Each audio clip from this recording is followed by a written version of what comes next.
En France, plus d'un œuf sur 3 consommé est bio. Et en Ille-et-Vilaine, environ 50% des fermes en poules pondeuses bio ont fait le choix des circuits courts pour tout ou partie de leur production. Parmi ces éleveurs et éleveuses, certains ont fait le choix d'aller plus loin pour encore plus de cohérence, de transparence. Ils et elles témoignent. Donc vous êtes sur la ferme du Vent d'Ouest et donc je suis installée depuis 2017. Sur l'élevage, on a 2500 poules pondeuses bio. Cédric et Anne-Sophie Laurent, on est installés sur Vitré. En agriculture biologique, on a 5600 poules pondeuses et on fait une partie en vente directe et de la volaille de chair qu'on fait en vente directe sur les marchés. Nous sommes deux associés, donc Aline, ma sœur, et moi, Elodie. Nous sommes exploitantes agricoles sur la commune de Meillac, entre Rennes et Saint-Malo, à côté de Combourg, et on élève 3000 poules pondeuses en bio. La réglementation bio, c'est un cahier des charges cadré au niveau européen qui répond à 3 enjeux, des enjeux environnementaux, de bien-être animal et d'autonomie des fermes.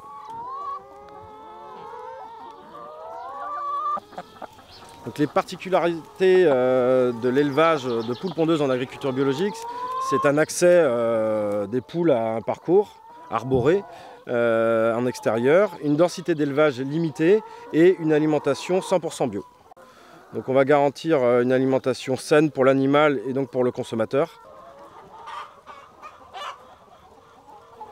Alors c'est contrôlé annuellement par un organisme indépendant certificateur et avec des contrôles inopinés sur l'élevage, donc ils vont garantir aux consommateurs le respect de ce cahier des charges qui est très strict au niveau production.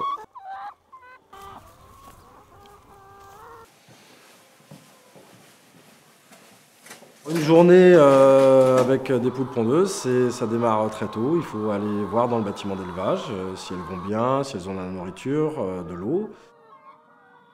Une poule pondeuse bio, ça produit entre 250 et 300 œufs par an. Elles arrivent, elles ont environ 18 semaines. Ce n'est qu'au bout de 15 mois que les poules seront réformées en raison d'une chute de leur ponte.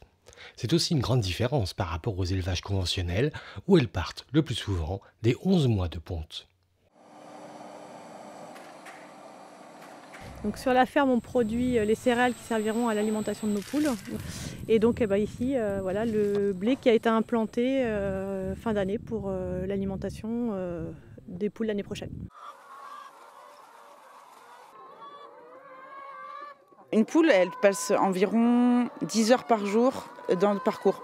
On ne peut pas trop calculer puisqu'elle rentre, elle ressort dans le bâtiment. Mais chez nous, elle sort à 9 h le matin et elle ne rentre qu'à la nuit tombée.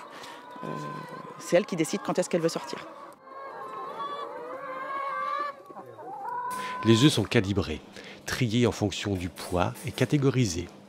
S, moins de 53 grammes, M, entre 53 et 63 grammes, L, entre 63 et 73 grammes, et XL, plus de 73 grammes.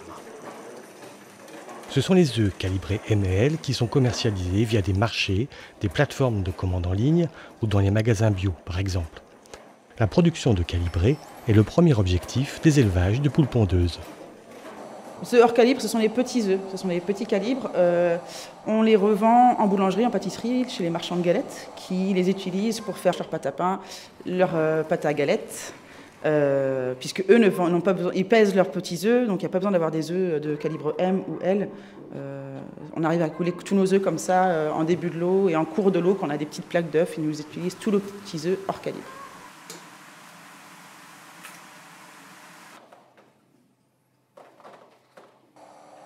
Tout d'abord, on a la lettre 0, ça c'est le code de l'agriculture biologique.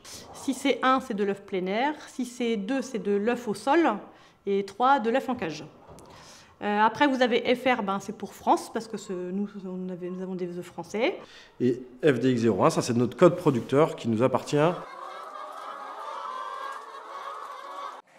À la réforme, l'abattoir est la destination la plus courante et les poules partent généralement à l'export ou pour la fabrication d'aliments pour animaux.